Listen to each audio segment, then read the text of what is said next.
Baiklah, untuk memulai acara kita perkenankan saja langsung secara berurut kepada Bapak Dr. Arif Muammar untuk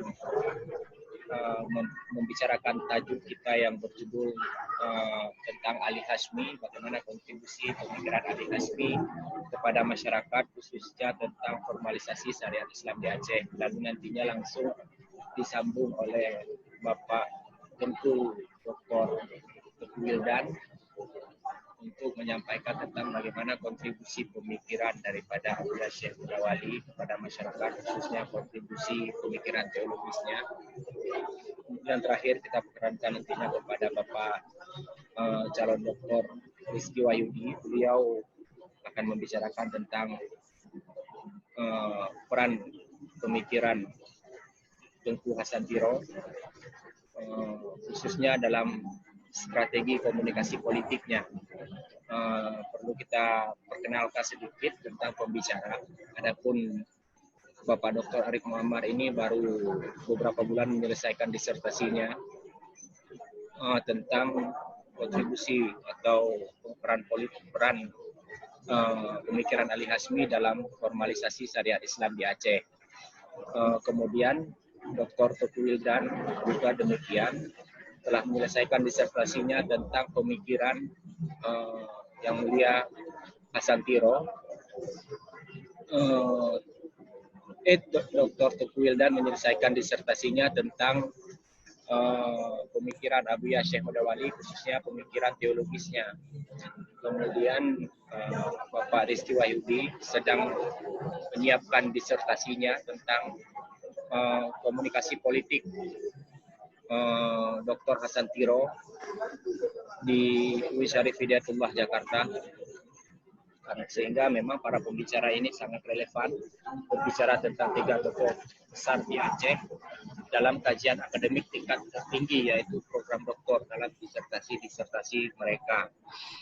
Jadi bisa langsung saja kita perkenankan kepada Dr. Arif Muammar untuk menyampaikan materinya kurang lebih 5 menit. Silakan Bapak Dr. Arif Muammar, waktunya dipersilakan. Bismillahirrahmanirrahim. Dengar, Pak? Ya, dengar.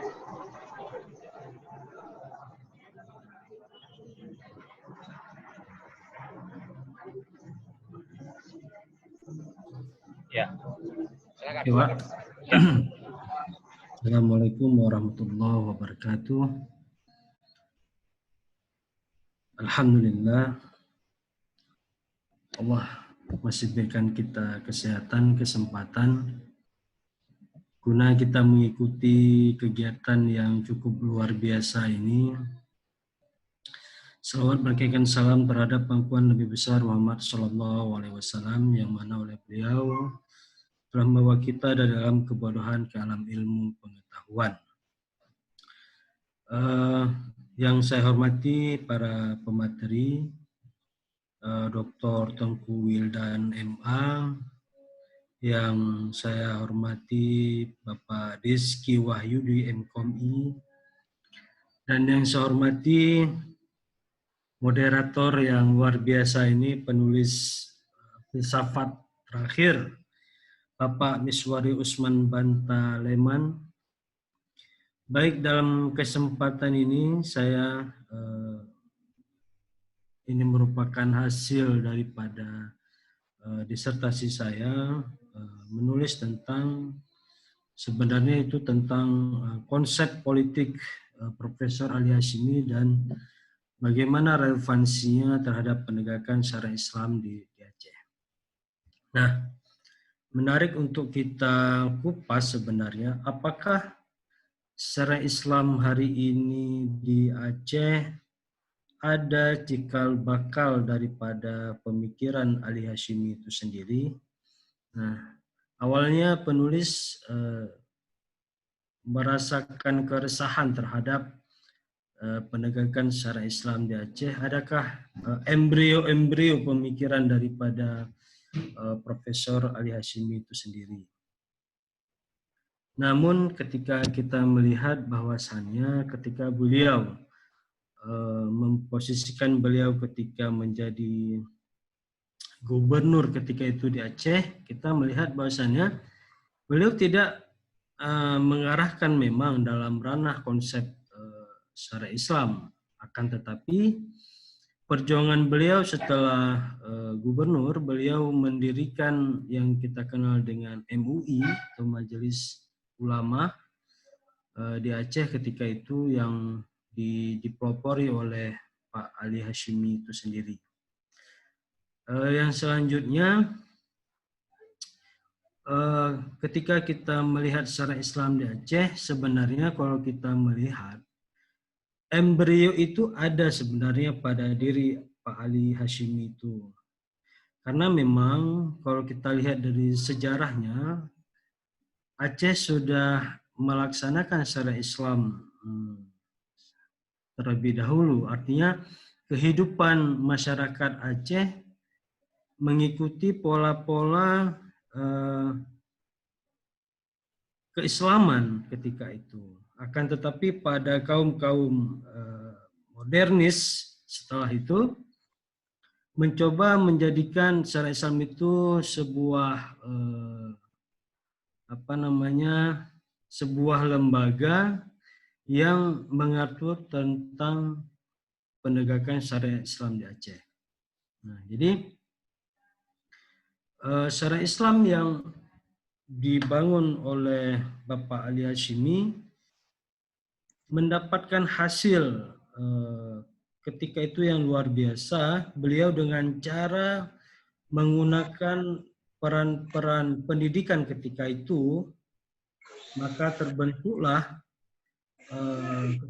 ketika itu yang pertama adalah Araniri yang beliau khususkan untuk pendidikan keislaman. Pendidikan umum yang beliau khususkan adalah Unsiah ketika itu. Nah, ini merupakan bentuk daripada penyebaran secara Islam secara luas melalui metode pendidikan yang beliau bangun. Nah,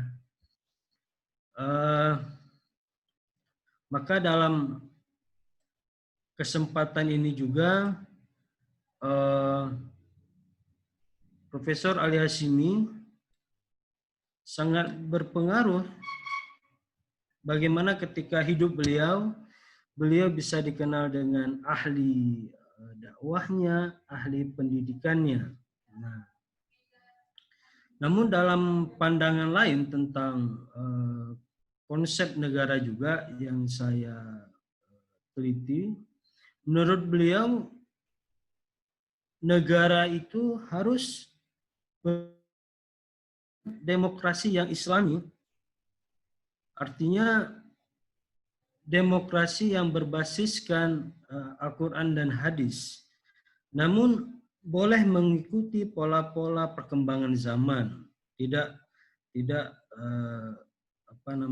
melihat bagaimana ketika pemilihan para Khulafaur Rasyidin ketika itu. Nah, bentuk yang paling terlihat yang beliau cetus ketika itu adalah beliau mendirikan Majelis Pemusyawaratan Ulama.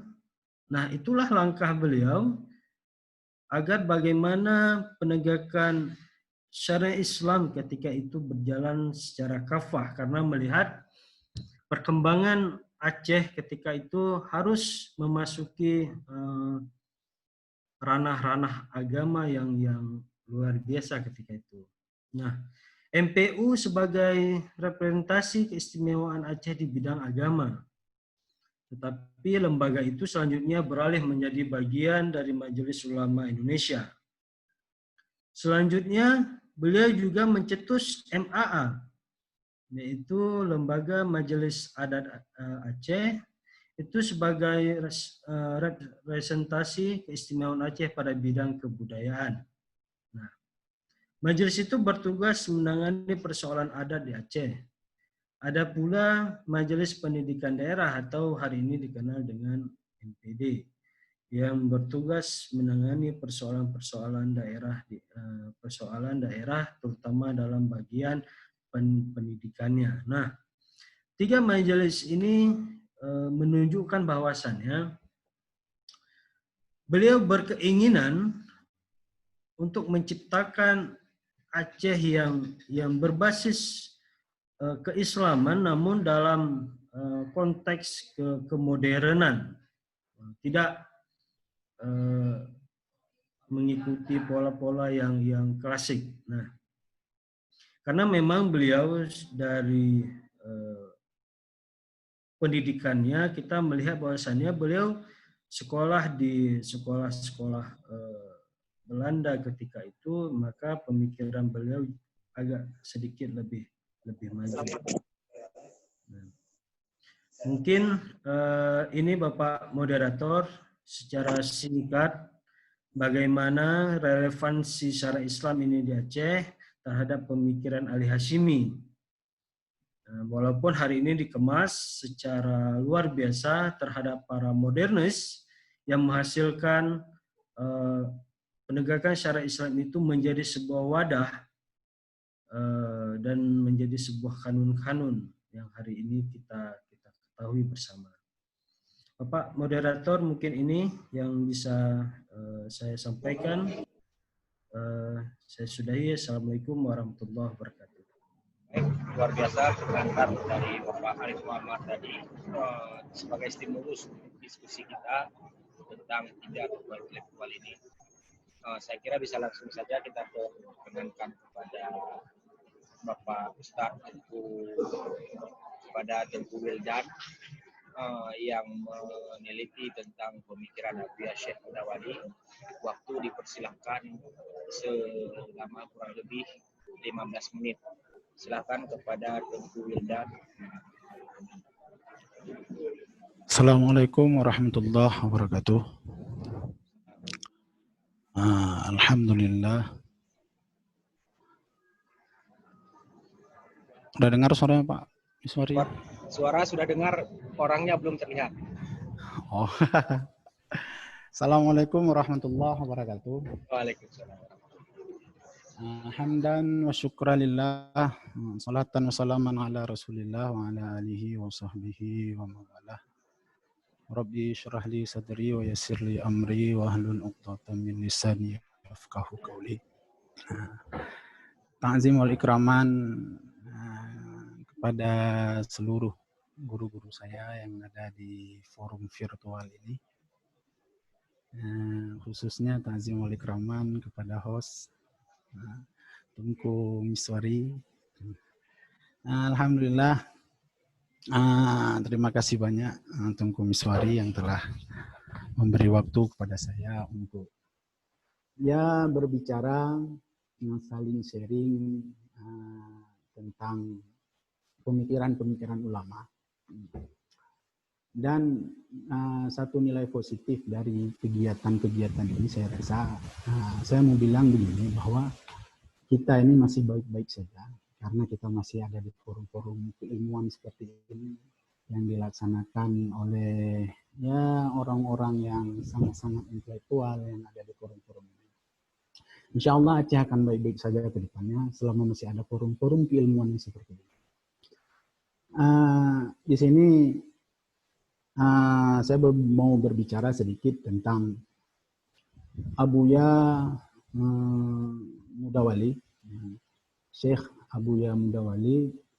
Jadi Syekh Abuya Mudawali ini semua kita mengenalinya bahwa beliau seorang ulama, seorang murafaq, seorang bapak ulama untuk di Aceh.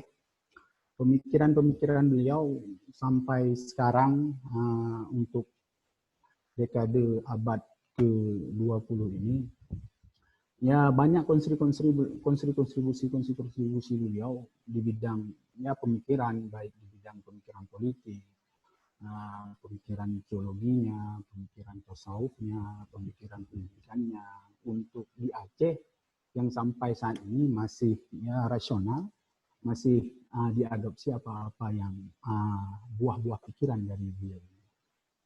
Jadi saya mau mengatakan begini, bahwa Abuya ini merupakan intelektual di abad 20, regenerasi pemikiran-pemikiran ulama dari abad-abad sebelumnya. Nah, jadi di pantai timur utara, pantai barat selatan ini merupakan ya tersebar anak-anak muridnya Abuya Hamdawani. Jadi kalau sekarang sebahagian besar ulama-ulama yang ada di Aceh khususnya ini merupakan semua dari muridnya Abuya Hamdawani. Nah, jadi Abuya ini yang sangat menarik bagi kita melihat pemikiran Abuya ini. Di mana kita tahu beliau ada di dua kutub pemikiran pada saat itu, ada di kutub moderat dan ada pada ketika itu ada yang tradisional. Tapi beliau mampu menjadi poros tengah dari dua kutub pemikiran besar ini. Nah, jadi dua kutub pemikiran besar ini beliau mampu menjadi poros tengah. Jadi poros tengahnya beliau mampu menengahi di antara pemikiran kala itu. Ya sama seperti yang dicontohkan oleh ulama-ulama besar Islam seperti Al-Ghazali, Asy'ari terhadap dua-dua kutub pemikiran yang besar di saat-saat zaman beliau hidup. Abuya juga mencontohkan seperti ini. Mampu menjadi kutub penengah di antara dua pemikiran besar. Beliau ini Abuya ini menjadi ulama, kalau saya mengatakan ulama yang ortodoks, selain beliau sebagai ulama, beliau juga sebagai pengamal tarekat, beliau juga sebagai tokoh di masyarakat. Jadi dengan kehadiran beliau ini dari semenjak perjalanan kehidupan beliau banyak bersentuhan dengan pemikiran yang ada sehingga membentuk seorang Abuya yang sangat-sangat karismatik, sangat-sangat intelektual di Aceh pada saat itu. Jadi beliau juga sebagai, kita kenal beliau adalah sebagai tokoh perjuangan. Beliau tidak pernah absen, sangat responsif terhadap perkembangan pemikiran di Aceh. Seperti terhadap perkembangan situasi Aceh saat itu. Hadirnya di DITI, beliau sangat respon terhadap kehadiran itu. Respon beliau terhadap itu, beliau menolak DITI ini sebagai pemberontakan, kata beliau. Dan beliau banyak sekali memberi sumbangsi yang besar untuk terciptanya keamanan, stabilitasnya keamanan di Aceh pada saat itu. Ini beliau tidak absen untuk masalah-masalah seperti itu. Juga beliau hadir sebagai seorang yang sangat nasionalis. Jadi Abuya ini orangnya sangat nasionalis. Jadi nasionalis Abuya juga diakui oleh Prof. Hashimi, bahwa ada pernyataan Prof. Hashimi bahwa saya sangat tertarik dengan pribadi Tengku Muhammad Wali.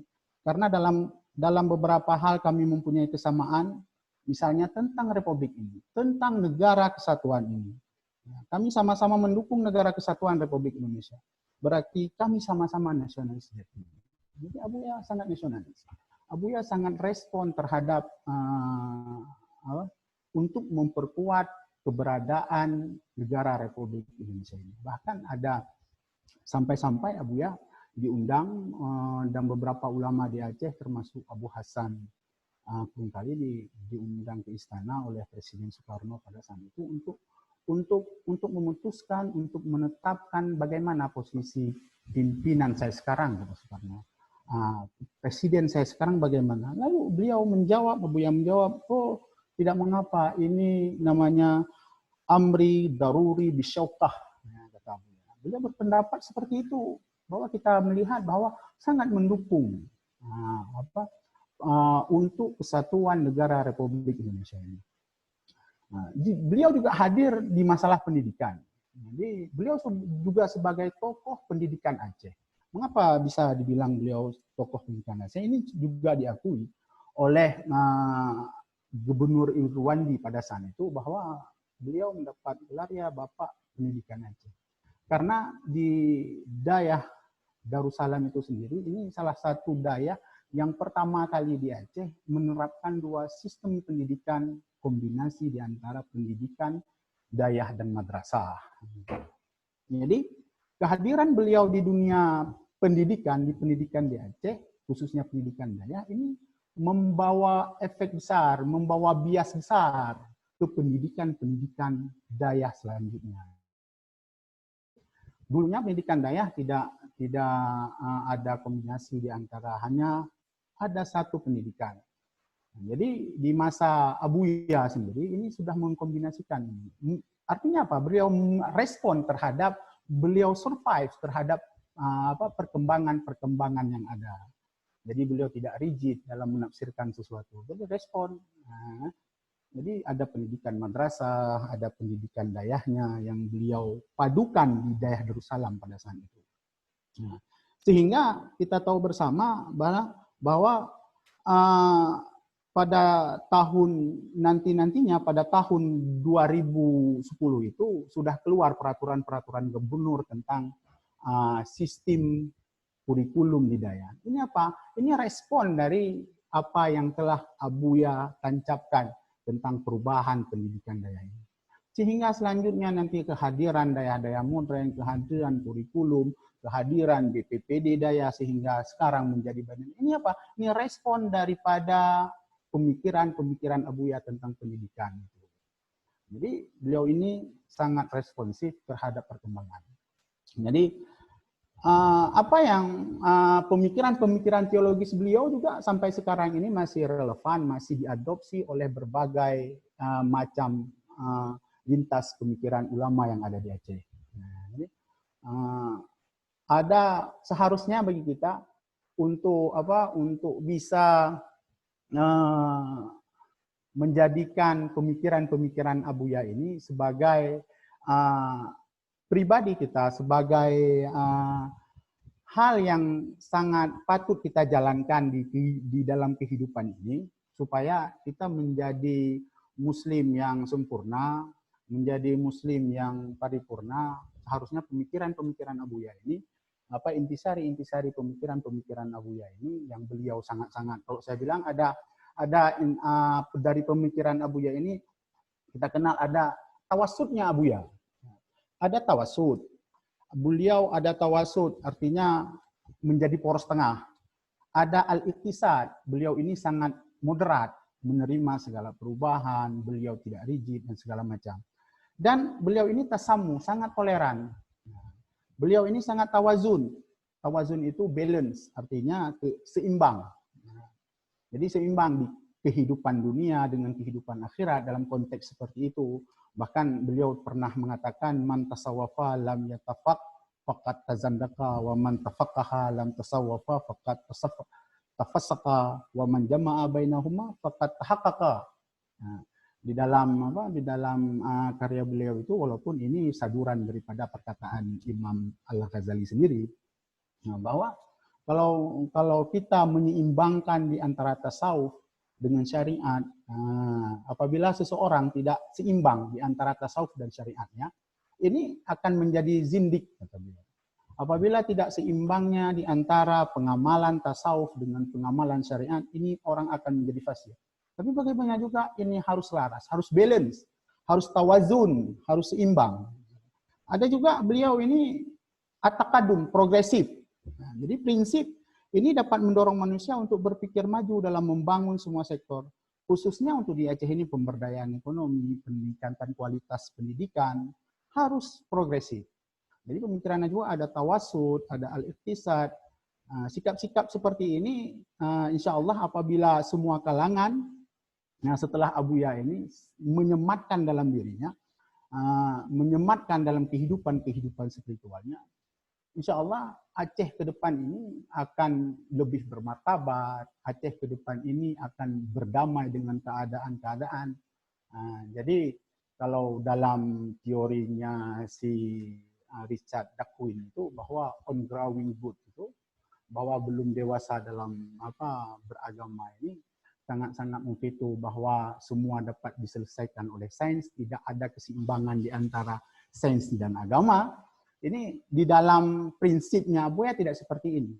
Ini harus ada balance, harus ada keseimbangan di dalam kehidupan. Nah, jadi kalau orang beragama ya harus sesuai dengan saintifik, kalau religius dia harus sesuai dengan sainsnya. Jadi inilah catatan-catatan untuk membangun Aceh ke depan, untuk Aceh selanjutnya, untuk membangun peradaban di Aceh, seharusnya apa yang dimiliki oleh Abuya Mudawali ini harus dimiliki oleh semua kita kalangan. Tawasudnya kita harus menjadi poros tengah. Nah, jangan ekstrim, jangan tatruf namanya, jangan ekstrim kita. Kita harus ada ikhtisad, harus ada moderat, menerima segala perubahan. Bahkan al-mukhafadhah al-qadim as-salih wa akhzu bil jadid al-aslah.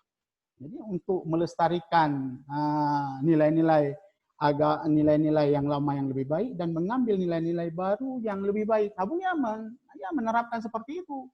Beliau tidak segan-segan menerima perubahan-perubahan pendidikan di daerah Darussalam. Ini apa nyatanya? Beliau sangat-sangat moderat. Nah, beliau tasamuh, beliau tawazun, beliau juga orang-orang yang sangat progresif. Jadi ini catatan harus ada terpatri di kehidupan kita tentang buah-buah intisari daripada pemikiran-pemikiran Abuya Mudawali. Hingga Aceh ke depan, Aceh yang lebih beradab, saya kira. Aceh ke depan, Aceh yang lebih berdamai dengan keadaan, tidak tradisionalis yang fundamentalis dan sebagainya. Jadi catatan akhir dari saya, Abuya Mudawali adalah seorang yang hurafa, ulama besar, karismatik Aceh, sehingga sosoknya dapat menjadikan representasi aset intelektual asli Aceh, khususnya dan Nusantara pada umumnya. Jadi Abuya Mudawali memperkenalkan ajaran yang sangat penting untuk mencari format membangun kembali keagamaan di Indonesia yang damai setelah tradisi teologis dan ortodoks menemukan status quo dalam membina umat. Dalam memperkenalkan kalam tasawuf sunni dalam istilah saya pada konteks pemikiran Abuya Mudawali. Di mana pandangan keislaman yang literal sering menimbulkan masalah bagi umat dan negara. Untuk itu, gagasan khurafa, seperti gagasan-gagasan yang telah sampaikan tadi, ini adalah alternatif keberagaman dan di dalam kehidupan sosial di masa depan. Insya Allah Aceh ke depan lebih bermartabat jika ada buah-buah pemikiran seperti tadi. Sampai di sini dulu mungkin Tunku Miswari saya kembalikan, kita berdiskusi lagi nanti ke depannya. Terima kasih kepada Dr. Wildan yang telah menyampaikan materi pengantar tadi tentang Abuya Syekh Mudawali. Sepertinya langsung saja kita perkenankan kepada Bapak Rizky Wahyudi untuk menyampaikan presentasinya tentang pemikiran Tunku Hasantiro. Kurang lebih kita berikan waktu 15 menit. Kita berikan perkenan kepada Rizky Wahyudi. Baik, terima kasih moderator. Terdengar suara saya? Ya, terdengar. Baik. Bismillahirrahmanirrahim. Assalamualaikum warahmatullahi wabarakatuh. Alhamdulillah. Alhamdulillahilladzi amarna bil adli wal ihsan. Wassalatu wassalamu ala asyrafil anbiya'i wal mursalin wa ala alihi washabbihi ajma'in. Amma ba'd. Pertama yang mulia guru-guru saya, pemateri Dr. Arif Muhammad, dan juga yang mulia guru kita Dr. Teguh Wildan sebagai pemateri yang sudah banyak membahas pemikiran Ali Hashimi dan juga Abuya Mudawali. Nah, dua tokoh ini menurut saya adalah tokoh besar yang sudah banyak memberikan kontribusi terhadap peradaban Islam dan juga peradaban politik Aceh tentunya. Saudara moderator yang paling keren, filosof terakhir, penulis buku filsafat terakhir, Sir Teguh Miswari Bantaleman. Nah, ini luar biasa, ini banyak sekali karya-karyanya yang monumental insya Allah ya. Baik, saudara moderator dan juga seluruh partisipan yang saya hormati, saya banggakan tentunya terkait dengan tema-tema ini para partisipan, guru-guru saya juga banyak yang meneliti terkait dengan hal ini yang nanti akan saya sampaikan. Tapi ini adalah sifatnya kita saling berbagi, saling mengkritisi dan berdiskusi terkait dengan tema-tema kontestasi intelektualisme di Aceh. Bisa share screen, moderator? Mana moderator? Bisa share screen? Atau kalau enggak kita ini saja ya. Baik, guru-guru saya, Bapak Ibu yang saya hormati, kajian saya sebenarnya saya sudah membuatnya dalam bentuk presentasi dengan tema mengulik Hasan Tiro di meja akademik. Kajian narasi Islamisme dan etnonasionalisme Hasan Tiro di Aceh. Nah, ini adalah salah satu kajian saya, bagian dari kajian saya di dalam disertasi yang insya Allah nanti akan kita pertahankan di meja akademik UIN Syarif Hidayatullah Jakarta. Nah, sebenarnya berbicara tentang Hasan Tiro ini, ketika saya menawarkan kajian terkait dengan Hasan Tiro kepada beberapa profesor, ternyata Hasan Tiro ini menarik, apalagi di Jakarta yang nyata-nyatanya memiliki sentimen politik dengan Aceh pada saat konflik dulu. Tetapi beberapa profesor dalam dunia akademik memandang ini adalah sesuatu yang layak dan pantas untuk dibawa di meja akademik, diteliti dalam berbagai perspektif, diteliti dalam berbagai sudut pandang. Nah, saya dengan latar belakang pendidikan ilmu komunikasi mencoba membawa Hasan Tiro ini dalam kajian komunikasi. Maka saya mengambil sebuah sub tema yaitu narasi Islamisme dan etnonasionalisme Hasan Tiro di Aceh. Melihat studinya adalah terhadap respon dan juga argumentasi yang dibangun oleh Hasan Tiro dalam membangun gerakan Aceh Merdeka itu sendiri.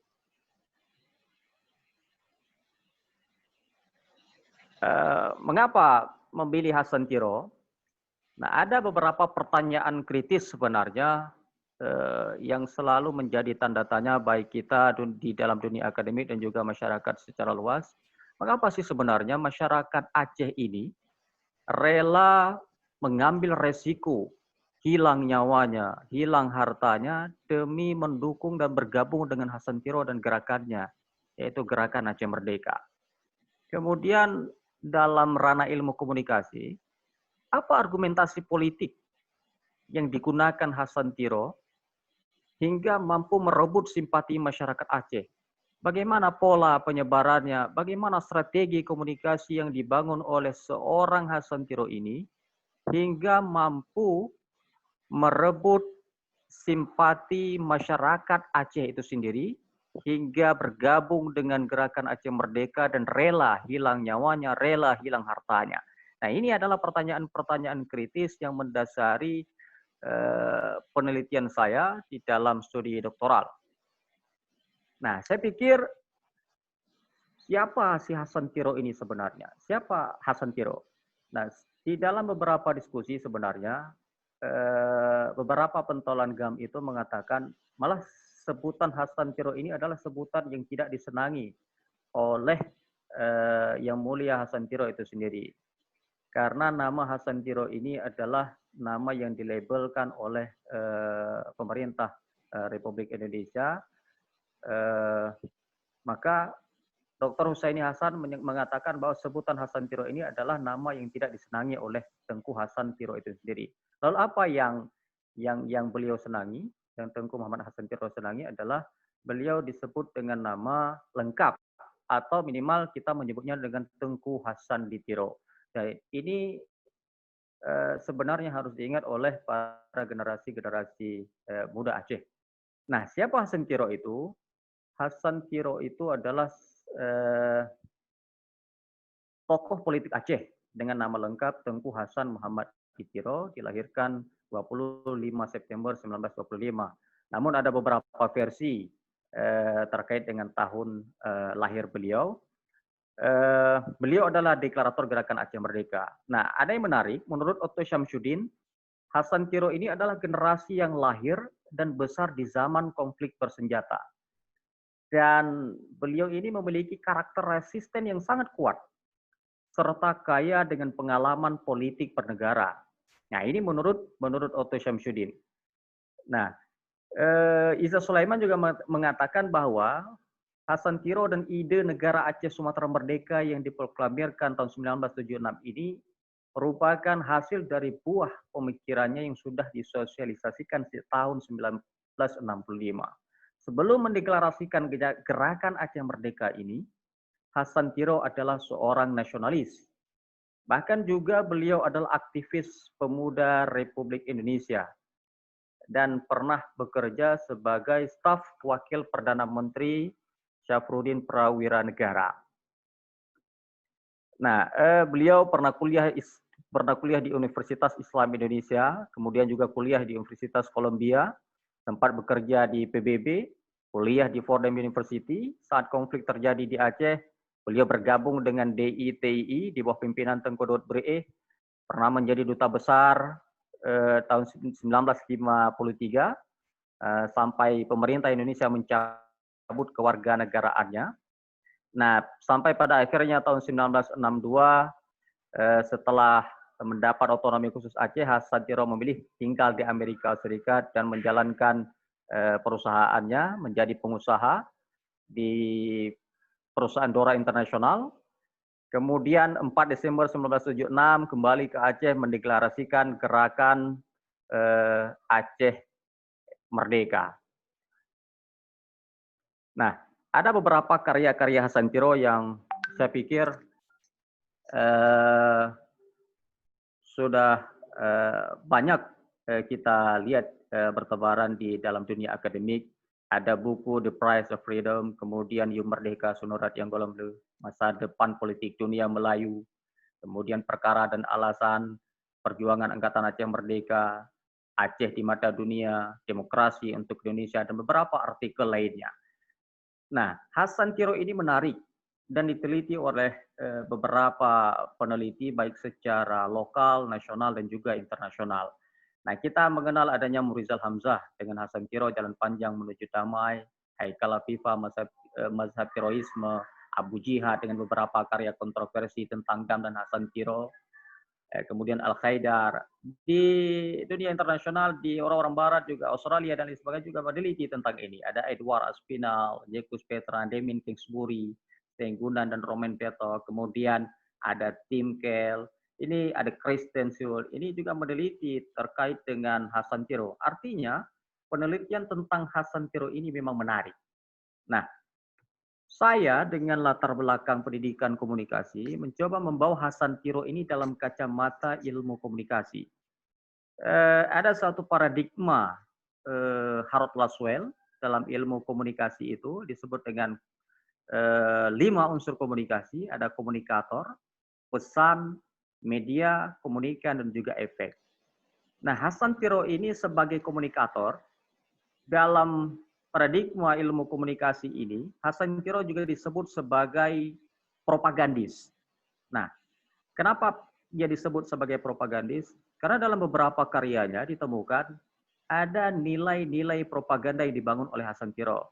Meskipun propaganda ini harus kita lihat dalam 2 sisi, sama seperti kita melihat atau menggunakan pisau. Kalau digunakan untuk kebaikan, maka dia juga akan baik. Tetapi kalau digunakan untuk keburukan, dia juga akan menjadi buruk. Nah, apa nilai-nilai propaganda yang dilakukan oleh Hasan Tiro yang paling nyata misalnya adalah di dalam beberapa karyanya dengan teknik, ini disebut juga dengan black propaganda, meskipun ada grey propaganda dan juga white propaganda. Namun salah satu contohnya dia disebut sebagai propagandis adalah adanya name calling, pelabelan buruk terhadap lawan. Misalnya di dalam beberapa karya-karyanya, di dalam beberapa bukunya menyebut pemerintah Indonesia dengan bandit-bandit Jawa, kolonialis, penjajah, dan lain sebagainya. Nah, ini digunakan agar masyarakat Aceh itu benci, sehingga berbalik mendukung Gerakan Aceh Merdeka. Kemudian Hasan Tiro ini juga disebut sebagai dai. Beberapa pesan yang disampaikan dalam pidato-pidatonya, di dalam buku-bukunya, di dalam karya-karyanya tentang pengaruh Islam, tentang bagaimana kita harus menjadikan Islam ini sebagai landasan hidup, sebagai falsafah negara.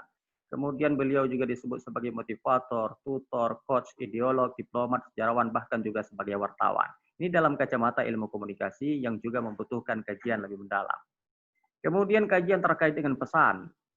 Nah, di dalam kacamata komunikasi politik, pesan Hasan Tiro ini dalam membangun gerakan Aceh Merdeka, ada narasi politik yang bermuatan pesan terkait dengan federalisme, Islamisme, atau disebut juga dengan nasionalisme religius, dan juga nasionalisme etnik, hukum internasional, sejarah Aceh dan Melayu, sejarah Islam Aceh. Kemudian dia menggunakan, Hasan Tiro juga menggunakan media. Media yang digunakan adalah buku, termasuk karyanya Demokrasi untuk Indonesia, Aceh di Mata Dunia, The Price, Freedom, dan lain sebagainya. Pidato, selebaran, majalah, artikel, surat disebar secara lokal, nasional, dan juga secara internasional. Maka tidak salah kalau kita menyebut Hasan Tiro ini juga sebagai diplomat handal, komunikator handal. Kemudian siapa komunikannya? Nah, komunikannya adalah masyarakat Aceh itu sendiri, kemudian dunia internasional, pemerintah Republik Indonesia. Apa efek yang ingin diraih oleh Hasan Tiro? Yaitu Aceh merdeka, Islam sebagai landasan negara, marwah Aceh, kemudian kesejahteraan masyarakat Aceh dan identitas Aceh, atau minimal formalisasi syariat Islam seperti yang dirasakan pada masa damai saat ini. Nah, kenapa kita memilih narasi Hasan Tiro ini sebagai sebuah kajian? Dalam sebuah teori yang ditawarkan oleh Gil Princeton dan Roy Stephan mengatakan bahwa narasi ini merupakan cara utama untuk mengatur dan menciptakan makna dari sebuah cerita. Alverson, Gobal, dan Kurma juga mendefinisikan narasi sebagai cerita yang dikombinasikan untuk mendukung satu tujuan atau ideologi tertentu dengan mempertahankan emosi dan kondisi audiens yang dimodifikasi secara koheren. Nah, narasi mencoba untuk memahami secara kritis tentang adanya kemungkinan peran sosial dari sebuah cerita yang meliputi kesenangan, struktur fantasi, dan sebagainya. Pakar teori narasi termasuk Vladimir Propp, Roland Barthes, Svetan Todorov, dan Levi-Strauss yang mengeksplorasi narasi dengan pendekatan strukturalis, melihat bagaimana struktur narasi berpengaruh dalam budaya tertentu. Dan inilah narasi-narasi yang dibangun oleh Hasan Tiro yang kiranya mempengaruhi masyarakat Aceh. Narasi pertama dalam kajian saya adalah narasi etnonasionalisme. Nah, etnonasionalisme dalam narasi Hasan Tiro itu, beliau membangun fondasi baru nasionalisme di tingkat lokal yang disebut dengan etnonasionalisme sebagai sebuah kesadaran politik masyarakat Aceh. Beliau menciptakan sentimen etnik dengan modal ethnic identity, romantisme sejarah kejayaan Aceh. Sentimen primordial dibangun untuk mengembalikan Aceh sebagai sebuah negara yang berdaulat. Nah, menurut Hasan Tiro, Islam ini harus kembali menjadi ideologi dan dasar negara. Nah, Hasan Tiro sendiri mendeklarasikan gerakan Aceh Merdeka ini sebenarnya sebagai refleksi atas proklamir kemerdekaan Aceh yang disebutnya sebagai Redeclaration of Independence of Aceh. Nah, menurut Hasan Tiro, eksistensi politik Aceh sudah ada dan berdaulat jauh sebelum Indonesia ini ada. Maka proklamasi Aceh Merdeka sebenarnya bukan sebuah bentuk pemberontakan terhadap Indonesia untuk mendirikan negara baru, melainkan sebagai pernyataan kembali bahwa Aceh memang sebuah negara merdeka sebelum Indonesia ada. Ini menurut Hasan Tiro. Nah, kemudian narasi satu lagi yang disebarkan oleh Hasan Tiro adalah narasi Islamisme. Menurut Hasan Tiro, Aceh sebelum bergabung dengan Negara Kesatuan Republik Indonesia adalah sebuah negara Islam dan anggota Khilafah Islamiyah yang memiliki hubungan kerjasama dengan negara-negara Islam lainnya seperti Khilafah Turki Utsmaniyah. Nah, pada masa itu Aceh telah menegakkan hukum syariah Islam sebagai dasar negara. Nah, inilah yang menginspirasi Hasan Tiro untuk mengembalikan kejayaan Islam. Kejayaan Islam pada masa lampau akan dikembalikan dalam kedaulatan Aceh saat ini yang disebutnya sebagai sebuah negara sambungan dari kerajaan Islam. Nah, ada perdebatan para pakar sebenarnya terkait dengan cita-cita perjuangan politik Islam Hasan Tiro ini telah dimaknai secara beragam oleh para pakar dan para peneliti politik. Bahkan ada yang berpendapat bahwa dalam perjuangan GAM tidak adanya argumen Islam sebagai landasan negara yang berbeda dengan perjuangan Darul Islam yang cenderung Islamis. Sementara GAM periode 1976 sampai dengan 2005 memiliki ideologi yang sekuler. Ali Munhanif misalnya menyebutkan bahwa di awal pergerakannya GAM yang didirikan oleh para intelektual, teknokrat, dan pengusaha tidak mendapatkan dukungan penuh dari ulama dan masyarakat Aceh karena tidak adanya agenda Islam dalam falsafah perjuangannya. Sementara begitu juga dengan Morris dan juga Tim Kell setuju dalam analisis masing-masing bahwa gerakan tersebut, yaitu gerakan Aceh Merdeka, gagal menangkap dukungan luas karena nyaris tidak menyebut Islam dalam perjuangannya. Nah, tentu saja tidak adanya sebuah agenda Islam mencegah para ulama mendukung gerakan tersebut dan bahkan beberapa ulama juga mengecamnya. Nah, sementara kalau kita lihat dalam beberapa tulisan dan juga karya Hasan Tiro itu, tujuan tertinggi dari Angkatan Aceh Merdeka itu adalah menyelamatkan bangsa Aceh dan Sumatera sebagai sebuah negara yang merdeka dan berdaulat di bawah daulat Allah. Karena Islam mengajarkan bahwa negara harus tunduk kepada hukum-hukum Allah. Bagi Hasan Tiro itu sendiri, kalau kita memisahkan antara agama dan negara, kemudian antara moralitas, politik, dan ekonomi, disebutnya adalah sebagai sebuah gejala skizofrenia. Nah, itu suatu jenis penyakit kejiwaan. Karena menurut Hasan Tiro itu sendiri, eksistensi Islam di bumi ini adalah bertujuan untuk melahirkan manusia yang bermoral. Memisahkan persoalan negara dari agama berarti kita mengingkari seluruh konsep Islam. Nah, hal ini juga dikuatkan oleh pendapat Andi Faisal Baqi yang mengatakan bahwa para sarjana telah menegaskan bahwa Islam telah memainkan peran penting dalam nasionalisme Indonesia. Identitas Islam bercampur dengan identitas nasional Indonesia. Kolonialis Belanda pernah takut terhadap nasionalisme Islam di Indonesia. Artinya, nasionalisme Islam sudah dari dulu menumbuhkan patriotisme masyarakat Muslim di Indonesia, termasuk juga Aceh, sebagai sebuah semangat perjuangan mengusir penjajahan Belanda dari Aceh ini. Nah, ada dua sebenarnya etnonasionalisme dan Islamisme ini. Narasi etnonasionalisme ini dibangun oleh Hasan Tiro. Tujuannya adalah untuk menumbuhkan semangat patriotisme karena kesamaan etnik, budaya, sejarah, dan tentunya berada dalam satu negara berdaulat Aceh Darussalam, menurut Hasan Tiro. Yang tidak pernah tunduk terhadap Belanda, secara hukum internasional, Aceh tidak pernah menyerahkan kedaulatannya kepada Belanda. Maka tidak sah Belanda menyerahkan Aceh kepada Indonesia. Nah, ini adalah narasi etnonasionalisme yang dibangun oleh Hasan Tiro. Kemudian narasi Islamisme dengan Islam politiknya, politik Islam, kemudian landasan negara Aceh Darussalam. Bagi Hasan Tiro, Islam adalah semangat memperjuangkan kemerdekaan dari Belanda dan kolonialisme Indonesia. Nah, inilah yang oleh Hasan Tiro dalam buku Demokrasi Indonesia, dia membantah nasionalisme yang digelorakan oleh Soekarno dianggap sebagai nasionalisme pura-pura dan tidak relevan diterapkan di Indonesia. Secara teritorial, Indonesia memiliki wilayah yang besar dengan ragam budaya, etnik, dan bangsa. Pancasila adalah ideologi yang dipaksakan menurut Hasan Tiro. Beliau menganggap bahwa ideologi dan dasar negara yang tepat Indonesia adalah Islam yang sudah berakar di dalam masyarakat Indonesia.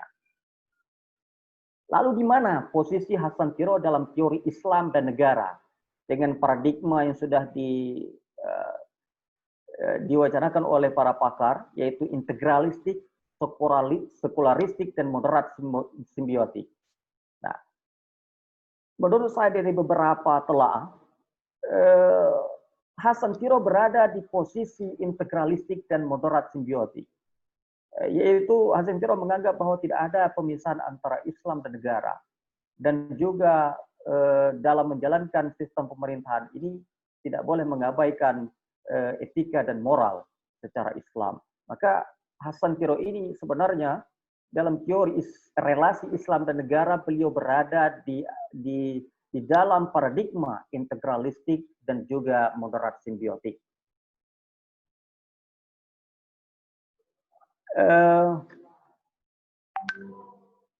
Nah, kalau untuk melihat secara teori narasi, maka menurut Tidorov, narasi Islamisme yang dibangun dengan latar belakang awal sejarah Aceh ini, kemudian kejayaan Islam masa Sultan Iskandar Muda, kemudian dilandasi dengan konflik DITI sebagai penolakan terhadap Pancasila, hingga formalisasi syariat Islam pasca konflik ini, dalam narasi Tidorov ini, oleh Hasan Tiro itu memiliki periode awal, periode tengah, dan juga periode akhir sampai kepada masa saat ini, masa damai. Kemudian Vladimir Prop juga menganalisis narasi ini melalui aktor-aktor utama Hasan Tiro dan juga pimpinan lainnya, ada Zaini Abdullah, Mukhtar Hasbi, Malik Mahmud, Usaini Hasan, Ilyas Lebeh, Daud Hussein, Usman Lampu Awi, dan lain-lain sebagainya. Dan yang lebih menarik lagi adalah melihat Hasan Tiro ini dalam paradigma Levi-Strauss dengan oposisi pidernya, yaitu pemerintah Indonesia sebagai lawan politik, TNI, dan dunia internasional, kemudian ada cuak dan juga simpatisan. Nah, kalau melihat dalam perspektif Joseph Campbell, ada narasi agama atau Islamisme yang ditawarkan oleh Hasan Tiro ini sebagai Islam politik, dilihat dari sisi the power of it, Islam sudah berakar dalam masyarakat Aceh. Maka Islam ini dijadikan oleh Hasan Tiro sebagai semangat untuk membangun gerakan Aceh Merdeka dan melakukan pemberontakan terhadap pemerintah Negara Kesatuan Republik Indonesia, serta menolak falsafah Pancasila yang tidak Islami menurut Hasan Tiro dan tidak cocok untuk negara bangsa seperti Indonesia. Dan dalam momen 17 Agustus 1945 ini, kemudian dalam momen MOU Helsinki ini, saya kira meskipun konflik sudah selesai dan kita sudah merasakan damai, mudah-mudahan damai Aceh ini akan terus berlanjut, tetapi spirit perjuangan Hasan Tiro juga jangan dilupakan oleh masyarakat Aceh. Nilai perjuangannya juga jangan dilupakan oleh masyarakat Aceh. Saya kira demikian, moderator. Terima kasih. Assalamualaikum warahmatullahi wabarakatuh. Waalaikumsalam warahmatullahi wabarakatuh. Terima kasih kepada Bapak Rizky Wahyudi yang telah menyampaikan materi pemikiran Hasan Tiro yang merupakan gagasannya itu adalah bagian daripada metode penelitian intelektual dalam masyarakat di dan semuanya sangat menarik. Saya kira ada tentang sosok Pak Ali Hashimi, kemudian ada tentang Syekh Mudawali Al-Khalidi, dan ada juga tentang tokoh Aceh yang juga sempat membuat Jakarta panik di Paduka Hasan Tiro. Jadi dari ketiga tokoh ini mungkin sudah sama-sama kita ketahui peran mereka di Aceh dan kontribusi mereka. Cuma saja saya ingin ada satu pertanyaan kecil tentang sosok Syekh Mudawali. Ini ingin saya tanyakan kepada Teguh Wildang. Jadi mungkin pertanyaan saya ini agak kurang akademis, tapi tolong dimaafkan karena ini saya rasa juga penting. Dan kebetulan di sini sudah ada pakar-pakarnya. Ini kita tahu pada saat meletusnya Darul Islam pada tahun 53, ini menurut beberapa bacaan dan juga cerita-cerita yang kita dengar, ini Syekh Mudawali Al-Khalidi ini melakukan perlawanan terhadap Darul Islam dan beliau mendukung Republik, dan kita juga mendengar cerita bahwa beliau membentuk laskar pasukan yang memburu orang-orang DI. Jadi pertanyaan saya, dukungan Syekh Mudawali terhadap Republik waktu itu apakah memang dilatari oleh rasa nasionalisme atau justru ini adalah kesempatan beliau untuk melakukan perlawanan terhadap gerakan yang dibangun oleh Tunku Robreh yang dalam pemikiran keagamaan ini berbeda sekali dengan pemikiran keagamaan Syekh Mudawali.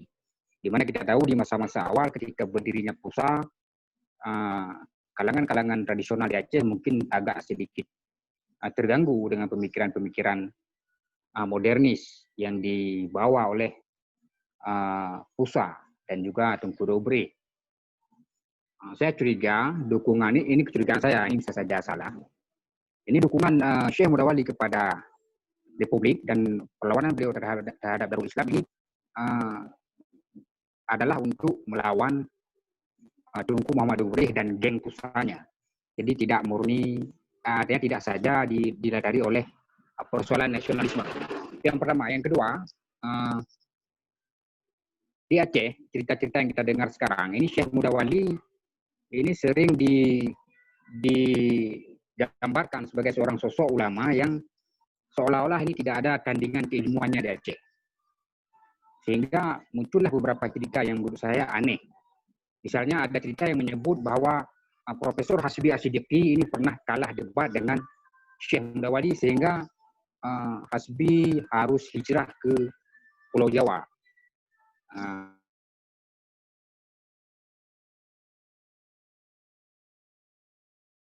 Tunku yang Sufi Indrapuri yang kita tahu itu sekitar tahun 40-an di wilayah selatan. Jadi bukan dengan Hasbi Asyidiki. Tapi cerita ini terus dikembangkan oleh mereka-mereka yang mengklaim diri sebagai murid daripada Syekh Mudawali Al-Khalidi untuk melecehkan Profesor Hasbi Asyidiki. Jadi mungkin ini juga penting diberi tanggapan oleh Tuku Wildan. Mungkin yang lain sudah tidak ada pertanyaan. Kalau Hasan Diro saya tidak ada pertanyaan, Pak Ali Hasmi juga tidak. Saya kira demikian, Coach. Ya, Coach sudah menangkap 2 pertanyaan dari Pak Khairil, kemudian ada pertanyaan dari chat. Dipersilahkan kepada 2 orang untuk memberikan pandangan atau pertanyaannya.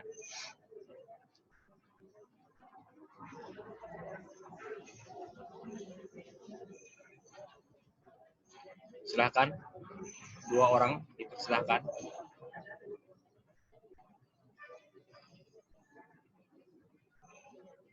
Waalaikumsalam warahmatullahi wabarakatuh. Saya sendiri saat ini di Jakarta. Saya telah mendengar semua tadi pandangan-pandangan dari Bapak sekalian. Saya ingin perkenalkan diri, saya Mahdi Ali Hasmi, putra pertama dari Pak Ali Hasmi. Sekarang sudah pensiun saya di Jakarta. Lama pensiun, tahun 2000, 20 tahun sudah pensiun. Terus tinggal di Jakarta. Jadi saya kira saya belum mempunyai pandangan-pandangan lagi. Barangkali mengenai pandangan Ayahanda Ali Hasmi bisa barangkali dibaca dari buku-buku beliau. Antara lain 70 tahun Ali Hasmi, Semangat Merdeka dulu ada bukunya. Dan juga ada yang buku mengenai 80 tahun beliau. Dari situ juga banyak pandangan-pandangan beliau. Karena tadi yang dibicarakan mengenai Hasan Tiro, jadi saya belum ada komentar lagi. Jadi sementara hanya sekian dulu, salam dulu. Saya ingin mendengar lebih lanjut pandangan Bapak sekalian. Wassalamualaikum warahmatullahi wabarakatuh.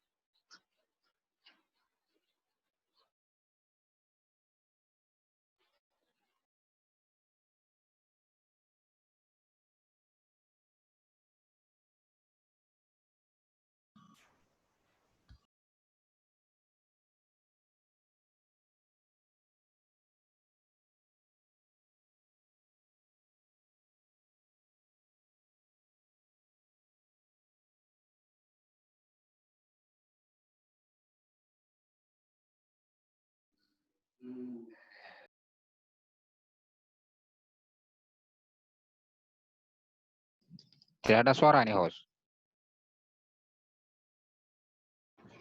Oh ya, maaf tadi termute kan. Silahkan Suara host kepada... nggak ada, suara host. Ya, ini sudah ada kayaknya. Ada, masih ada suaranya. Ada suara. Ya, sudah ada. Suara host.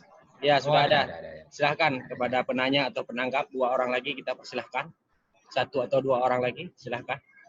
Silahkan Bapak Hamdani Bantasyah mungkin langsung bertanya. Sudah dibuka, sudah kelihatan tangannya. Saya tanya ya. Ya, kepada Pak Hamdani Bantasyah dulu ya. Silakan. Terima kasih. Saya sedikit berpendapat mengenai diskusi kita pada hari ini.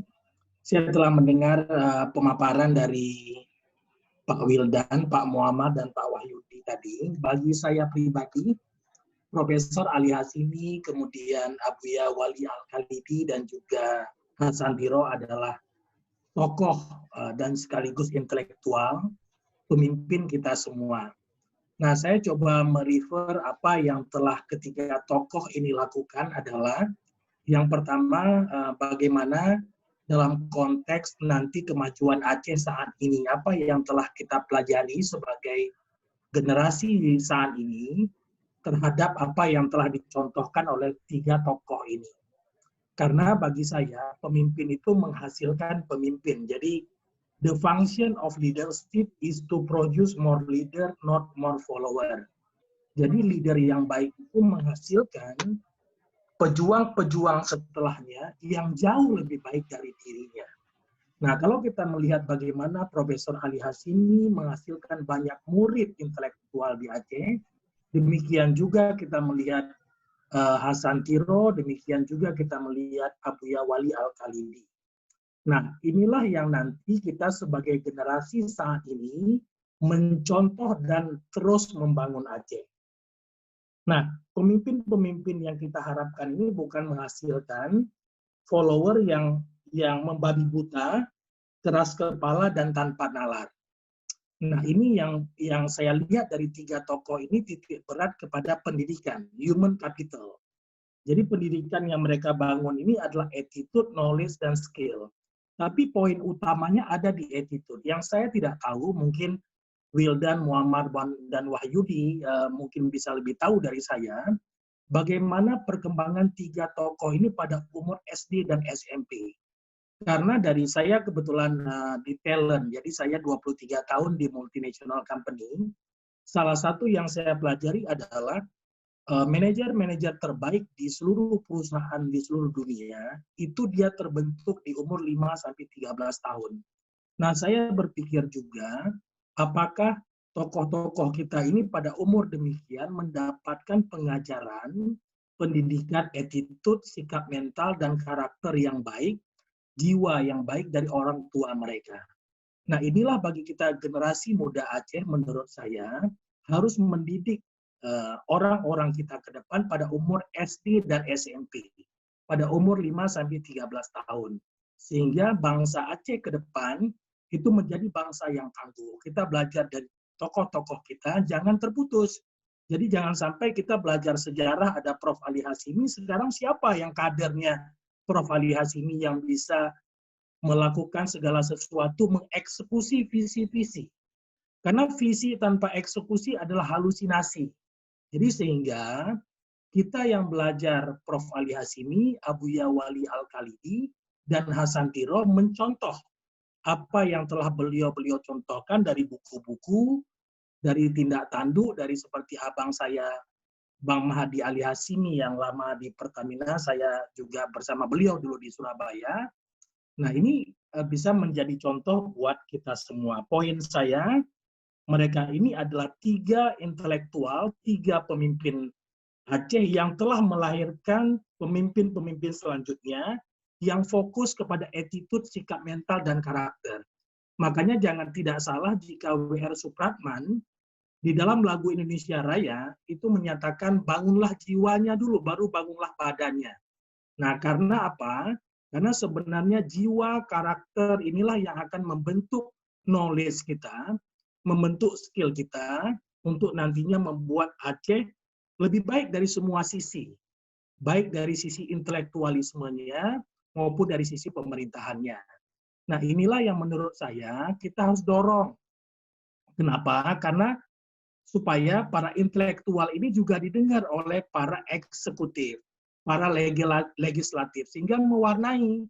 Nah, itulah kenapa Profesor Ali Hashimi dengan idenya membentuk MUI, cikal bakal MUI di Indonesia, membentuk IAIN Araniri, mendorong adanya Syahkuala. Nah, ini semua membentuk intelektual-intelektual yang kita harapkan nantinya bisa membangun Aceh yang lebih baik ke depan. Nah, Aceh yang lebih baik ke depan ini ada di tangan kita semua anak muda Aceh yang saat ini, yang belajar dari tokoh-tokoh ini, belajar visinya, tapi juga belajar eksekusinya. Belajar bagaimana mensejahterakan rakyatnya. Jadi tidak mengambang hanya di jurnal-jurnal, tapi bagaimana jurnal ini dibumikan. Demikian yang telah dilakukan oleh Profesor Ali Hashimi, Abuya Wali, dan Hasan Tiro. Demikian moderator sedikit pandangan dari saya. Mohon maaf kalau ada yang salah. Assalamualaikum warahmatullahi wabarakatuh. Assalamualaikum warahmatullahi wabarakatuh. Terima kasih kepada Bapak Hamdani Bantasyam telah memberikan pandangan dan sedikit pertanyaan tadi yang bisa nanti saya resume sekalian bersama dengan pertanyaan-pertanyaan lainnya. Adakah satu orang lagi yang ingin memberikan pandangannya? Kita berikan kesempatan satu orang lagi.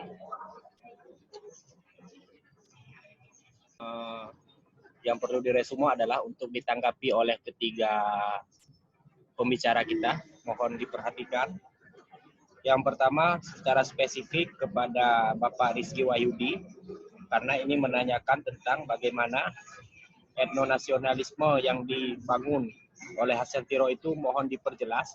Karena kalau kita katakan etnonasionalisme, bukankah di Aceh itu ada banyak identitas, ada orang Gayo, ada orang Alas, dan sebagainya. Kenapa dibilang etnonasionalisme? Maksud etnonasionalisme itu bagaimana sih? Ini mohon diperjelas nanti oleh Bapak Rizky Wahyudi. Kemudian khususnya kepada Tengku Wildan, untuk merespon pandangan daripada Bapak Khairil Miswar tadi, yaitu tentang apakah dukungan yang diberikan oleh Abuya Mudawali kepada RI itu memang betul-betul karena beliau adalah seorang nasionalis, cinta kepada tanah air Indonesia, atau ini hanya sebuah momentum yang ingin diambil oleh Abuya Mudawali untuk merespon perkembangan USA pada waktu itu. Ini mohon tanggapan kepada Tengku Wildan. Dan satu lagi kepada Tengku Wildan untuk direspon adalah bagaimana pandangan apakah benar Hasbi Asyidik itu pindah ke Jawa adalah karena kalah debat dengan Abuya Syekh Mudawali, atau memang benarkah Abuya Syekh Mudawali itu pada masa tersebut dalam penguasaan ilmu agamanya dalam tanda kutip tidak ada lawannya. Ini juga untuk direspon kembali oleh Tengku Wildan. Kemudian kepada semua pembicara kita untuk merespon bagaimana tentang karakteristik kepemimpinan yang dihasilkan oleh Profesor Ali Hashimi, Abuya Mudawali, dan Yang Mulia Hasan Tiro. Mohon direspon khususnya tentang itu, dan satu lagi adalah tentang bagaimana attitude, knowledge, dan skill ketiga tokoh kita tersebut, dan yang paling khusus adalah bagaimana kehidupan mereka pada masa-masa mereka SD dan SMP, karena itu menentukan kedirian mereka ketika dewasa dan berkarir. Mohon semuanya agar para pembicara agar merespon hal tersebut secara berurutan. Langsung kita berikan kesempatan kepada Dr. Arif Muammar untuk merespon khususnya tentang kepemimpinan seorang Ali Hashimi dan bagaimana perkembangan kehidupan dia waktu dia masih kecil. Silahkan didahulukan oleh Bapak Arif Muammar. Waktu kita berikan 2 atau 3 menit. Silakan Pak Arif Muammar. Baik, terima kasih kepada Bapak Moderator. Salam takzim saya kepada Anda Hamdani, Pak Khairil Miswar, dan Bapak Mahdi yang sudah merespon sangat baik diskusi kita hari ini. Untuk melihat bagaimana kehidupan Bapak Ali Hashimi yang akhirnya membentuk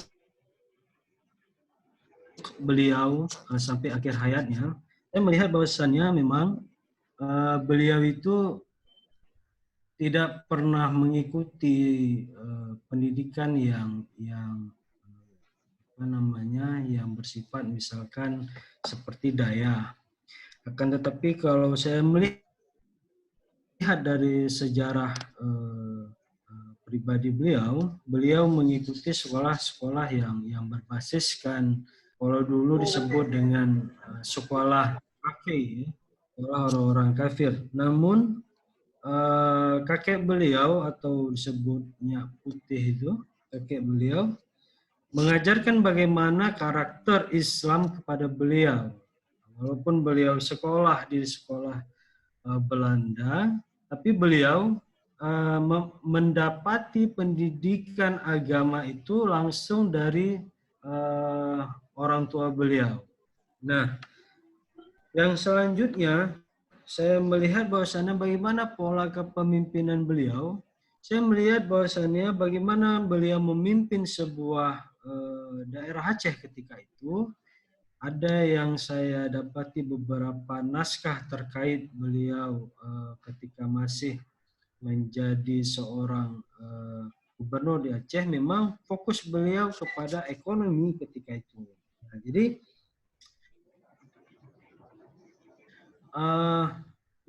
beliau memfokuskan bagaimana Aceh ke depannya itu tidak daerah yang tertinggal.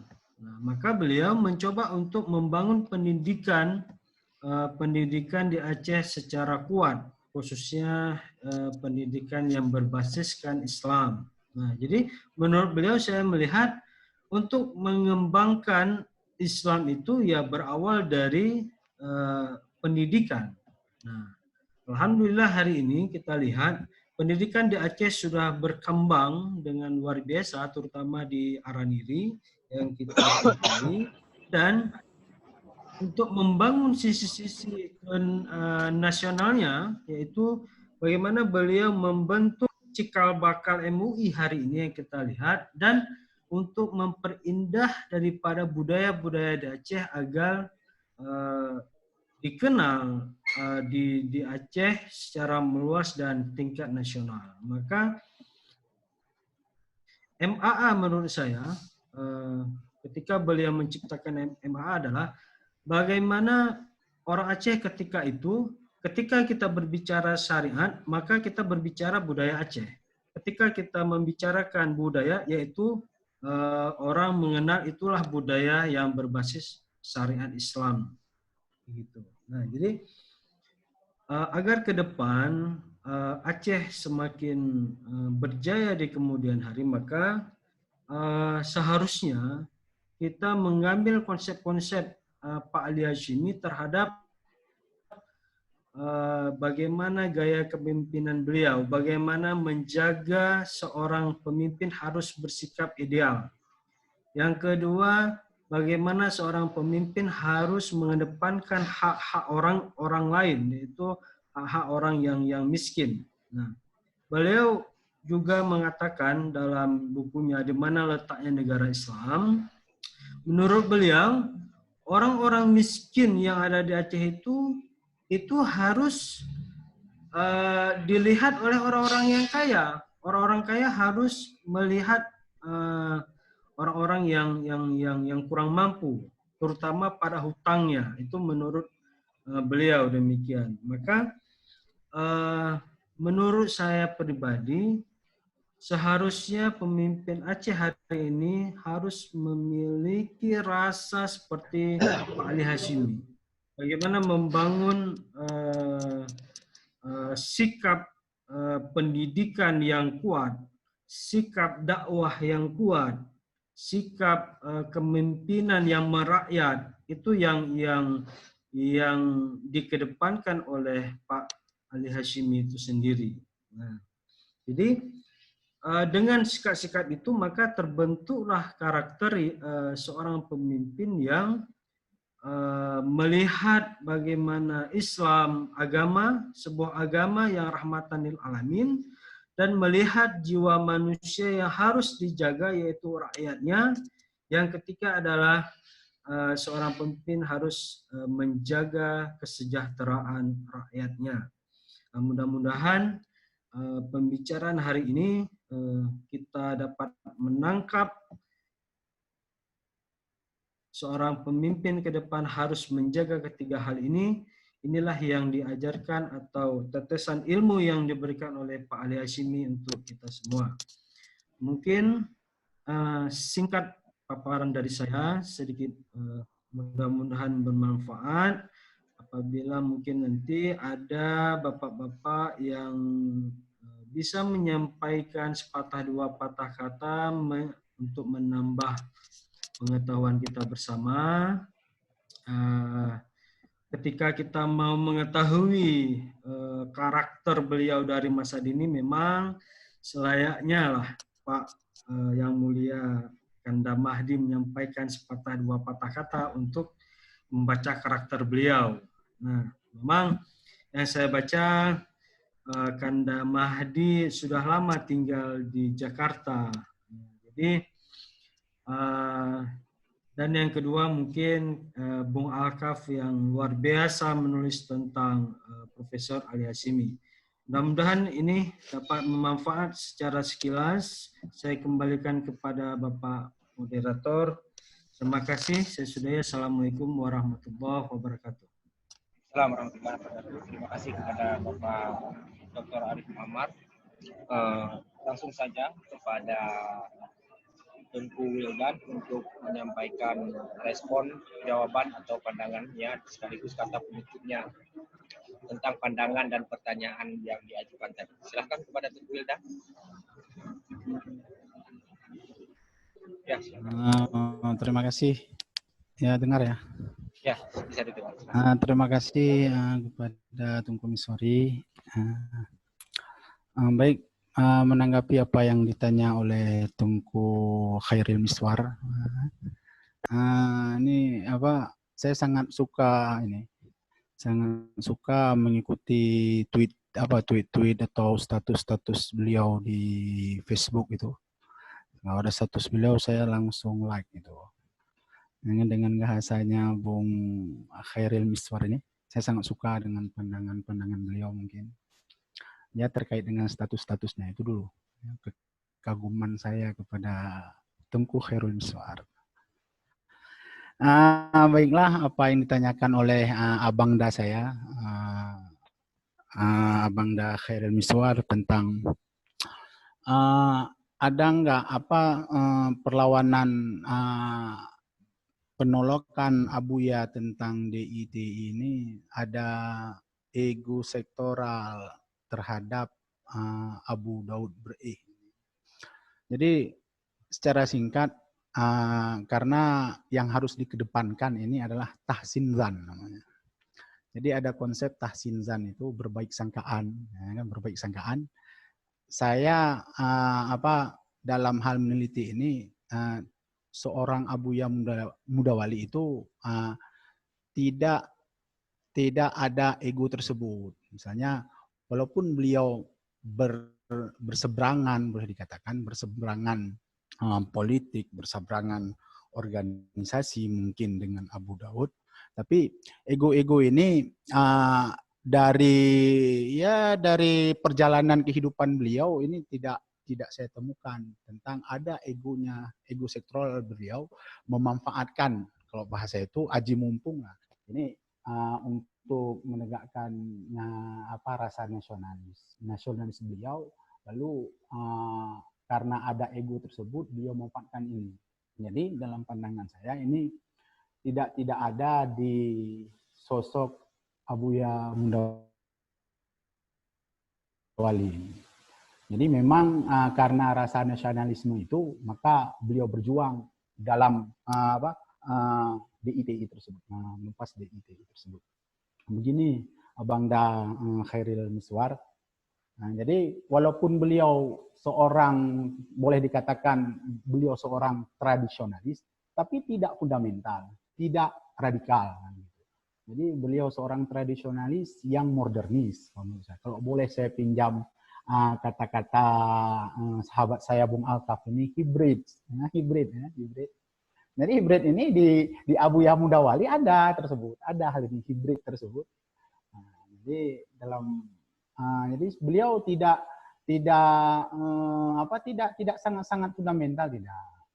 Jadi apa yang beliau perjuangkan tentang rasa nasionalis untuk pemberontakan DITI itu murni karena rasa cinta dengan NKRI. Jadi hubbul watan minal iman. Nah, gitu. Ini sudah terpatri di jiwa-jiwa kalau dibilang di jiwa-jiwa orang-orang orang-orang Dayah seperti itu. Nah, jadi orang-orang Dayah boleh dikatakan pada masa Abuya itu orang-orang Dayah tersebut sama seperti orang-orang pesantren mungkin yang ada di luar Aceh dengan rasa cinta hubbul watan itu. Jadi perjuangan beliau tentang DITI ini sekali lagi saya katakan bahwa tahsinzan kita terhadap seorang Abuya Mudawali ini betul-betul karena dilandasi dengan rasa nasionalisme. Terus Abang Da Khairil Miswar tentang debat itu, debat Hasbi As-Siddiqi, ini datanya belum terkonfirmasi lah kalau bahasa belum terkonfirmasi. Itu ada cerita-cerita dulu itu diambil dari ceritanya Muhammad Ali Cumat. Tunku Muhammad Ali Cumat, beliau menceritakan itu, tapi data-data nggak ada yang menceritakan tentang adanya perdebatan tersebut. Paling tidak ada pemberitaan lah pada masa itu sudah ada lah media cetak, apalagi katanya perdebatan itu di Masjid Raya Baitur Rahman yang diadakan oleh peneliti. Itu acara besar lah kalau sekarang itu acara seminar besar lah kalau sudah diadakan di pusat provinsi seperti itu. Tapi datanya tidak terkonfirmasi.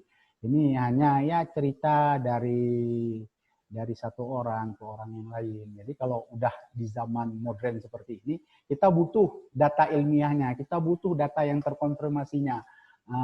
Ada nggak? Ya, kalau sampai saat ini saya bilang data yang terkonfirmasinya tidak ada.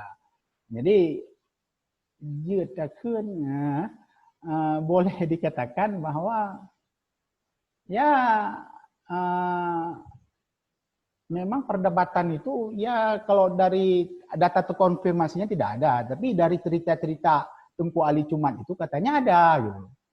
Jadi selama saya meneliti juga saya mencari data itu, misalnya setidaknya adalah foto, ada koran ataupun ada media cetak yang memberitakan itu. Jadi datanya tidak ada. Begitu Bang Khairil Miswar, cerita itu dari Tunku Ali Cumat. Itu ada beberapa sumber, memang ada seperti di dalam buku yang ditulis oleh Musliadi itu, bahwa Abuya Bapak Pendidikan Aceh, beliau juga di situ dalam buku itu ada menceritakan bahwa bahwa Tunku Ali Cumat ini menceritakan bahwa ada forum perdebatan seperti itu. Tapi untuk data yang terkonfirmasi, yang data yang empiris, data yang ilmiah itu tidak ada. Nah, mungkin itu Abang Da Khairil Miswar. Terus selanjutnya apakah beliau pindah ke sana? Enggak, karena kita tahu bahwa seorang Profesor Hasbi As-Siddiqi ini orang yang tokoh nasional di Indonesia, bahwa tentang buku-buku beliau, tentang pemikiran beliau tentang hukum, luar biasa besar, dapat kontribusinya di pemikiran hukum di Indonesia lah pada umumnya. Jadi dua sosok besar ini mungkin dari Aceh, tokoh Aceh, putra Aceh, kebanggaan kita Profesor Hasbi As-Siddiqi ini, beliau misalnya pindah keluar Aceh gara-gara itu, ini juga secara ilmiah dan secara hati yang bersih, tahsinzan tadi tidak seperti itu.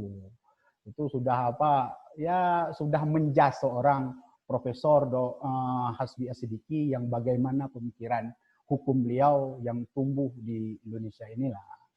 Jadi tidak benar itu Abang Da Khairil Miswar.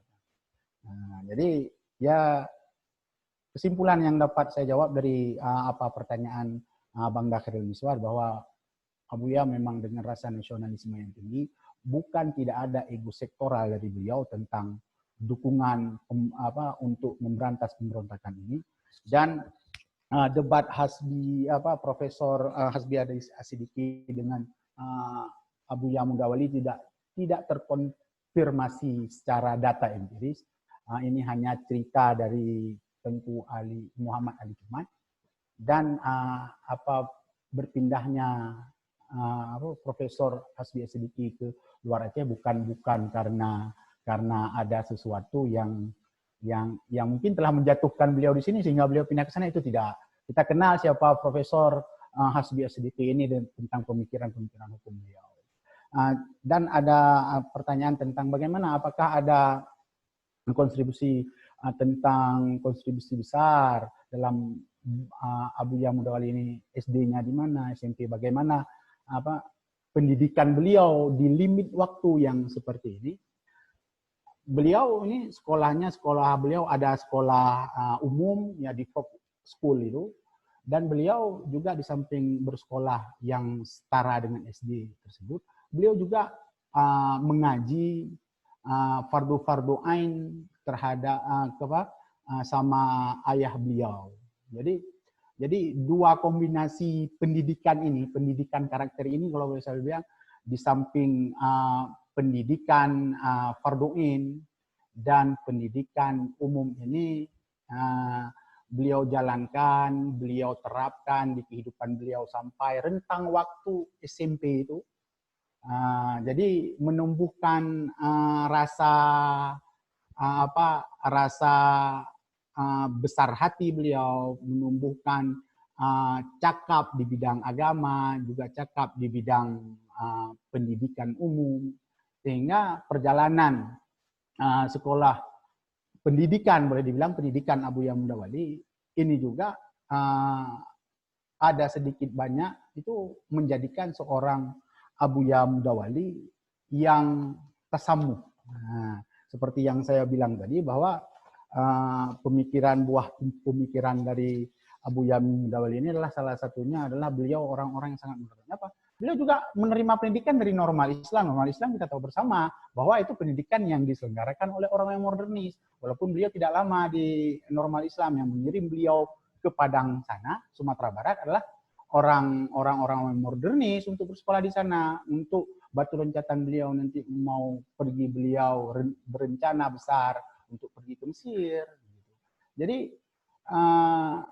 pendidikan yang beliau terima ini tidak melulu tentang pendidikan agama, tapi juga ada pendidikan di bidang umum, sehingga menjadikan Abuya Mudawali seperti ini.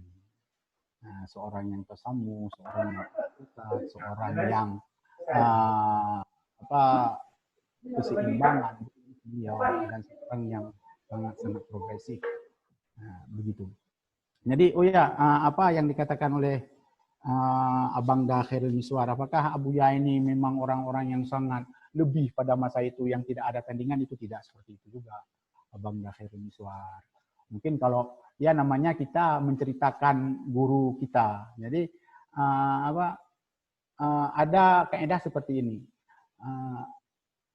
Sesuatu yang tidak disebut bukan berarti sesuatu itu tidak ada. Jadi dalam kaidah seperti itu kita kenal la zikru la yunafi wujud. Tidak ada sesuatu yang kita tidak sebut bukan berarti itu tidak ada. Mungkin sewaktu saat menceritakan, orang kita tanya kepada anak muridnya bagaimana Abuya Mudawali, ya dengan totalitas dia menceritakan bagaimana seorang Abuya Mudawali yang sangat penuh dengan ilmu. Apa menafikan tentang orang-orang yang ada di belakangnya yang lain yang juga penuh dengan alim, mengerti dengan segala bidang, itu tidak menafikan juga.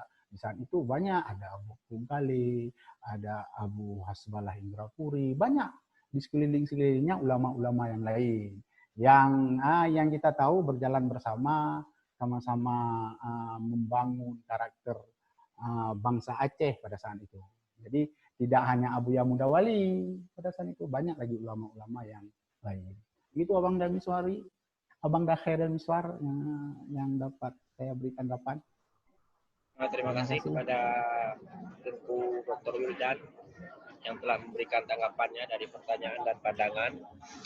Langsung saja kita berikan tanggapan dan pandangan serta kata penutup dari Bapak Rizky Wahyudi. Dipersilakan kepada Bapak Rizky untuk memberikan tanggapannya sekitar 1 atau 2 menit.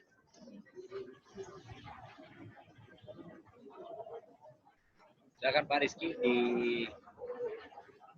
unmute. Ya, 1 menit ya. 1 atau 2 menit. Ya. Oke, baik. Tadi ada pertanyaan terkait dengan bagaimana sebenarnya perbedaan antara nasionalisme dan etnonasionalisme itu sendiri. Memang di dalam penelitian saya ini, di dalam disertasi saya ini, saya membatasi etnonasionalisme dalam pandangan Hasan Tiro itu tidak sama, meskipun di Aceh itu ada bermacam etnik, tetapi ini tidak sama persis dengan nasionalisme dalam komunitas terbayang yang ditawarkan oleh Benedict Anderson pada Indonesia, di mana Indonesia ini memiliki multi etnik yang tidak saling mengenal, tidak saling menyapa, tetapi sama-sama berada di bawah penjajahan Belanda. Akhirnya secara semangat nasional komunitas terbayang ini mereka berhasil mengusir Belanda dari Indonesia.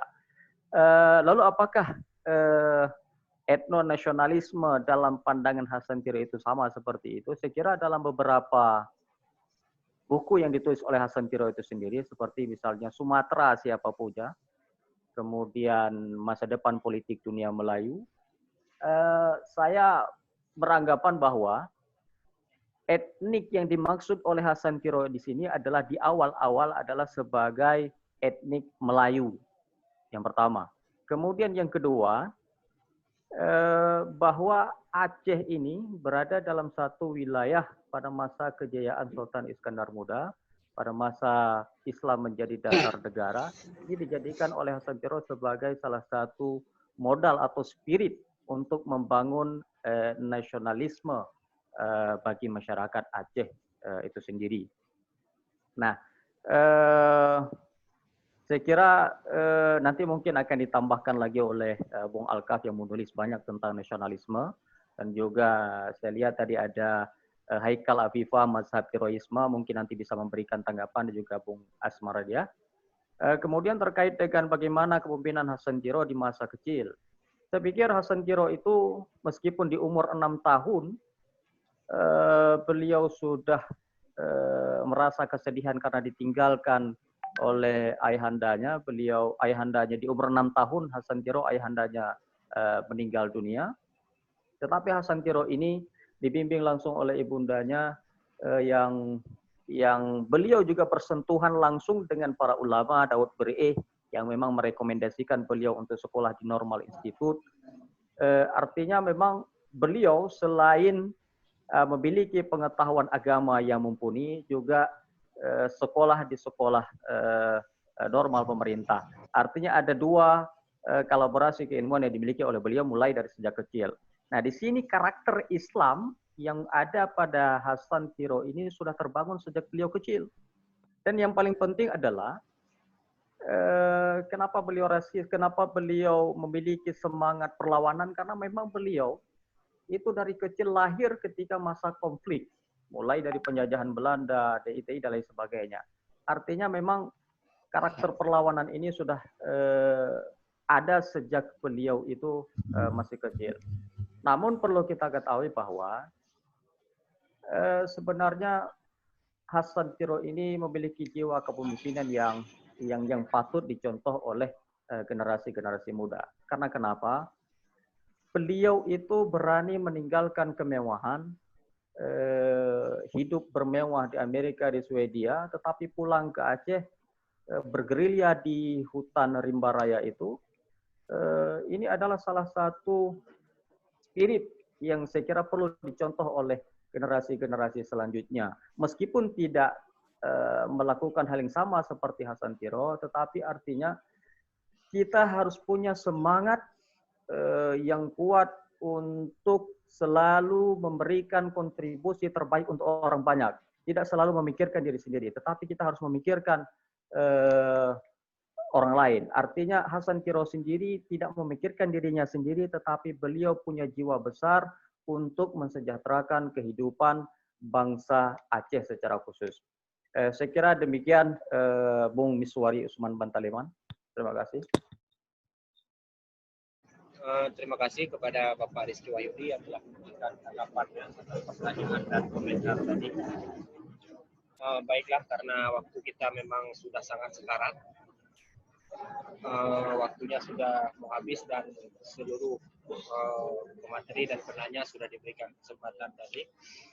Baiklah, langsung saja sekarang saya resume dari isi pembahasan kita. Dapat disimpulkan bahwasanya Ali Hasmi adalah pemikir yang sangat besar, yang sangat fokus pada kemajuan pendidikan di Aceh, sehingga kontribusinya itu bisa dirasakan sampai sekarang ini, khususnya dalam rangka moderasi Islam dan dalam rangka memajukan pendidikan di Aceh.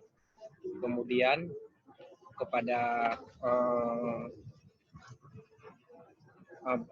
Buya Syekh Mudawali, sebagaimana sudah dipaparkan tadi, bahwasanya adalah ulama yang sangat tidak hanya seorang tradisionalis, juga beliau adalah ulama yang merespon, menerima modernitas sejauh itu baik untuk masyarakat.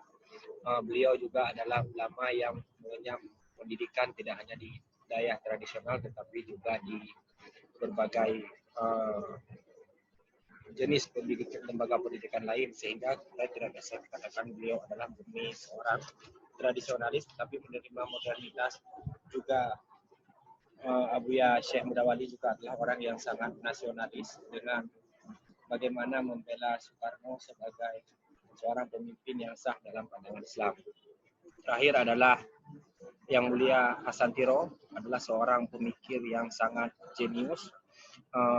Pemikirannya itu memberikan spirit perjuangan kepada masyarakat Aceh, sehingga pemikiran beliau itu sangat layak dikaji di dalam meja akademik. Khususnya ke depan kita harapkan Yang Mulia Hasan Tiro bisa dikenal sebagai tokoh yang sangat peduli terhadap kebangkitan ekonomi masyarakat, karena memang banyak sekali masyarakat Aceh yang terlibat dalam GAM waktu itu karena sama-sama merasakan ketimpangan ekonomi, sehingga kita bisa mengenal Hasan Tiro sebagai bapak pejuang ekonomi masyarakat, kesetaraan ekonomi, sebagaimana dalam isi daripada Pancasila itu sendiri sebenarnya adalah keadilan sosial. Terima kasih banyak semuanya kepada seluruh partisipan, kepada para pembicara kita, yaitu Dr. Arif Muhammad, kepada Dr. Teguh Wildan, dan kepada Bapak Rizky Wahyudi, MSI. Terima kasih banyak atas partisipasinya. Sampai ketemu lagi di acara selanjutnya, Zoom webinar kita. Kita usahakan dengan materi yang lebih berkualitas lagi, dengan kekurangan-kekurangan kendala teknis yang bisa teratasi ke depan. Akhirnya, saya sebagai host undur diri. Terima kasih banyak atas segala perhatiannya. Mohon maaf sebesar-besarnya atas segala kekurangan. Billahi taufiq wal hidayah. Assalamualaikum warahmatullahi wabarakatuh.